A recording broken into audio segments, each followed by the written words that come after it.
दादा की स्पेलिंग क्या होती है ये आज की इस वीडियो में सीख लेते हैं।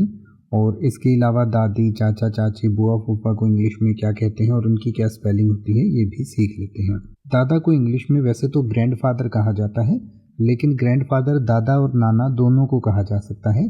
तो इसलिए आप अगर ये स्पेसिफाई करना चाहते हैं, क्लियर करना चाहते हैं कि आप दादा की ही बात कर रहे हैं, तो आप पैटर्नल ग्रैंडफादर कह सकते हैं। और पैटर्नल ग्रैंडफादर की स्पेलिंग होती है PATERNAL paternal, GRANDFATHER paternal grandfather यानी कि दादा। और नाना को मैटरनल ग्रैंडफादर कहा जाता है। इसके अलावा दादी को आप पैटर्नल ग्रैंडमदर कह सकते हैं, चाचा को पैटर्नल अंकल कहा जा सकता है, चाची को पैटर्नल आंट कह सकते हैं, बुआ को पैटर्नल आंट कह सकते हैं, फूफा को पैटर्नल अंकल कह सकते हैं, और ताऊ को पैटर्नल अंकल कह सकते हैं, और ताई को पैटर्नल आंट कह सकते हैं।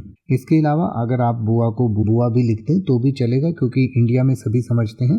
अगर आप किसी अंग्रेज़ के साथ बात कर रहे हैं जो बाहर से है, जिसको पता ही नहीं बुआ क्या होती है, तो वहाँ पर आपको ये पैटर्नल आंट अंकल लिखने की ज़रूरत है। नहीं तो आप इंग्लिश में भी DA दादा लिख देंगे, CHA चाचा लिख देंगे, तो ये चलेगा।